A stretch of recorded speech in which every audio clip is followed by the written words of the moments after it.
Welcome to my channel. আশা করি প্রত্যেকেই ভালো আছেন।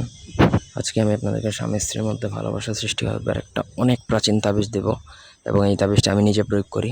তারপর আজকে আপনাদের সামনে দিয়ে দিলাম। এই ধরনের তাবিজ আমি খুব কম দিই, যেগুলো আমি নিজে অ্যাপ্লাই করি সেগুলো আমি ইউটিউবে দেওয়ার চেষ্টা করি না তেমন একটা, তারপরে আজকে দিচ্ছি একটা।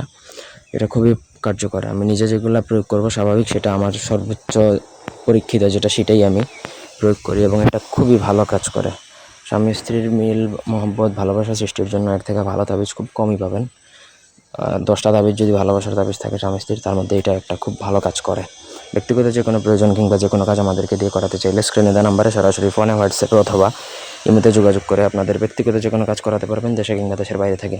নকশাটা লেখা খুবই সহজ, তারপরে নতুন যারা একটু কঠিন হতে পারে, আগে কলম দিয়ে খাতার মধ্যে লিখে ট্রাই করবেন, তারপরে আপনারা এটা লিখবেন। তো এটা আপনাকে ভোজপাতার মধ্যে লিখতে হবে এবং এটা শরবত বা পানি বা যে কোনো খাবারের সাথে ভিজিয়ে খাইয়ে দিতে হবে। শরবত, জুস, দুধ এগুলোর মধ্যে কাজ করলে ভালো হয়, তবে গরম কোনো কিছুর মধ্যে প্রয়োগ করবেন না, এটা ঠান্ডা যে কোনো জিনিসের মধ্যে প্রয়োগ করবেন। 1 নম্বর কথা হচ্ছে এটা। সেকেন্ড হচ্ছে আপনাকে লিখবেন কীভাবে। এটা যে কোনো শুক্রবার দিনে পাক পবিত্র হয়ে 2 রাকাত নফল নামাজ পড়ে জায়নামাজের মধ্যে বসে ভোজপাতার মধ্যে অরিজিনাল, একদম অরিজিনাল কেশরের কালি দ্বারা বা কস্তুরী কালি দ্বারা লিখবেন। অন্য কোনো কালি দ্বারা লিখবেন না। দয়া করে অন্য কোনো নিয়ম কানুনও বলবেন না। লাল কলম, সাদা কলম, কালা কলম এই ধরনের কোনো কিছু বলবেন না। এই ধরনের কোনো নিয়ম নেই। তাবিজ কোনো ধরনের সাদা কলম, কালো কলম দ্বারা হয় না। অরিজিনাল নিয়ম যদি মেনটেন করতে না পারেন, আপনারা ভিডিও দেখবেন না বা ভিডিও দেখলেও কাজ করবেন না। মানে এই জাদুটোনার মধ্যে নিয়মকানুনই হচ্ছে সবথেকে বড় জিনিস। যারা নিয়ম পালন করে তাদেরই কাজ হয়।